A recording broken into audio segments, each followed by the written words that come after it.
Bismillahirrahmanirrahim. Assalamualaikum warahmatullahi wabarakatuh. Yang terhormat Ibu Bunga Febri Mora Hendri, MPD, selaku tutor tutorial online bahasa Indonesia, dan rekan-rekan mahasiswa-mahasiswi Universitas Terbuka yang berbahagia. Pertama-tama, marilah kita panjatkan puji dan syukur atas kehadirat Allah Subhanahu wa Ta'ala yang telah melimpahkan rahmat serta hidayahnya sehingga kita dapat melaksanakan diskusi sesi 4 ini dengan baik. Dan tak lupa sholawat serta salam senantiasa kita curahkan kepada junjungan kita Nabi Muhammad Sallallahu Alaihi Wasallam.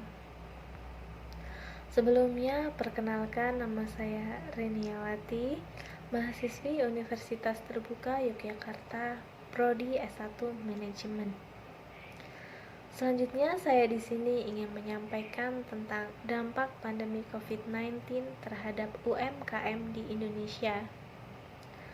Menurut World Health Organization atau WHO, pandemi dimaknai sebagai wabah yang berjangkit dan menyebar ke beberapa negara atau wilayah dunia.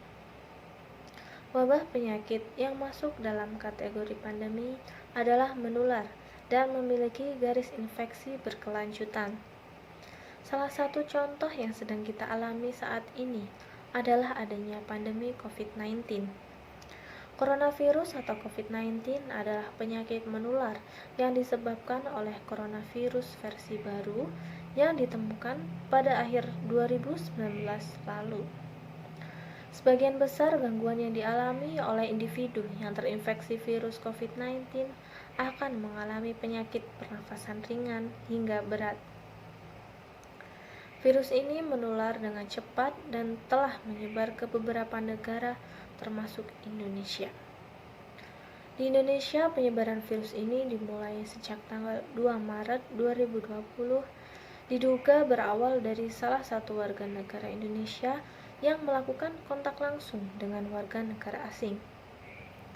Seiring dengan berjalannya waktu, penyebaran COVID-19 di Indonesia mengalami peningkatan yang signifikan. Salah satu upaya pemerintah untuk mencegah penyebaran COVID-19 adalah dengan melakukan social distancing hingga diberlakukannya pembatasan sosial berskala besar atau PSBB. Sehingga dengan adanya pembatasan aktivitas masyarakat tersebut menyebabkan menurunnya pertumbuhan ekonomi di Indonesia. Pemerintah memerintahkan rakyatnya tetap di rumah sehingga dunia usaha merugi banyak. Investor menarik modalnya sehingga potensi PHK akan terjadi. UMKM tidak bisa lagi menjadi penyangga perekonomian dan justru terpukul paling depan karena tidak ada kegiatan yang dilakukan di masyarakat. Padahal UMKM merupakan pilar terpenting dalam perekonomian Indonesia.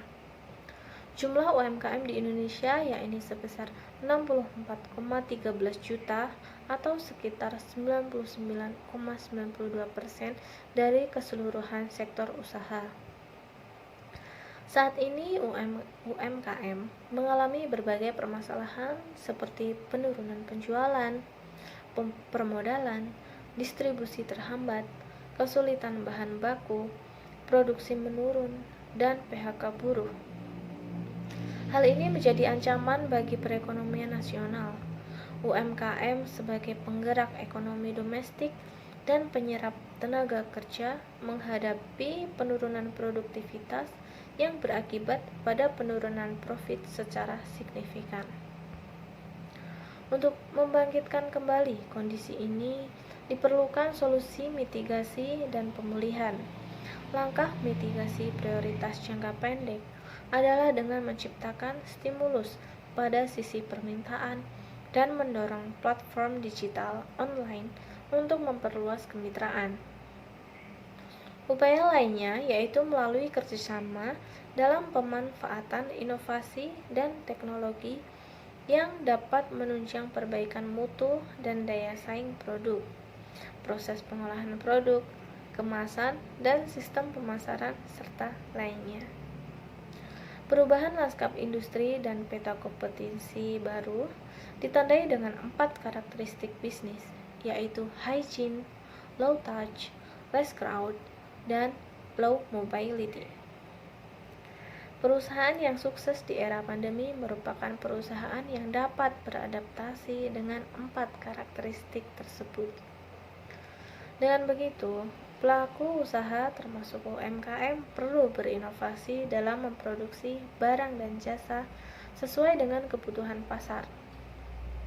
Mereka juga dapat menumbuh kembangkan berbagai gagasan atau ide usaha baru yang juga dapat berkontribusi sebagai pemecah persoalan sosial ekonomi masyarakat akibat dampak pandemi atau social entrepreneurship. Salah satu upaya pemerintah untuk membantu UMKM dalam mengurangi dampak pandemi tersebut adalah dengan adanya Program Pemulihan Ekonomi Nasional atau PEN, yaitu menyediakan insentif dukungan bagi UMKM di tahun 2020 dan dilanjutkan di tahun 2021. Realisasi PEN untuk mendukung UMKM sebesar 112,84 triliun dan telah dinikmati oleh lebih dari 30 juta UMKM pada tahun 2020. Sementara untuk tahun 2021, pemerintah juga telah menganggarkan PEN untuk mendukung UMKM dengan dana sebesar 121,90 triliun untuk menjaga kelanjutan momentum pemulihan ekonomi. Upaya pemerintah lainnya yaitu dengan adanya penyusunan Undang-Undang Cipta Kerja yang telah disahkan pada tahun 2020. Salah satu substansi yang diatur dalam Undang-Undang Cipta Kerja adalah mengenai kemudahan, perlindungan, dan pemberdayaan UMKM. Pemerintah berharap melalui Undang-Undang Cipta Kerja, UMKM dapat terus berkembang dan berdaya saing. Dengan begitu, marilah kita jangan mudah berputus asa dan tetap semangat dalam menjalani hidup ini. Jadikan motivasi agar kita harus tetap bertahan dan bekerja lebih keras lagi untuk melakukan pengembangan, juga inovasi-inovasi dalam bisnis kita untuk mengatasi dampak dari pandemi ini. Selalu terapkan prokes kesehatan demi menjaga kesehatan bersama. Semoga pandemi COVID-19 ini cepat berlalu. Mungkin hanya itu yang dapat saya sampaikan. Semoga bermanfaat dan kurang lebihnya saya mohon maaf. Akhir kata, wassalamualaikum warahmatullahi wabarakatuh.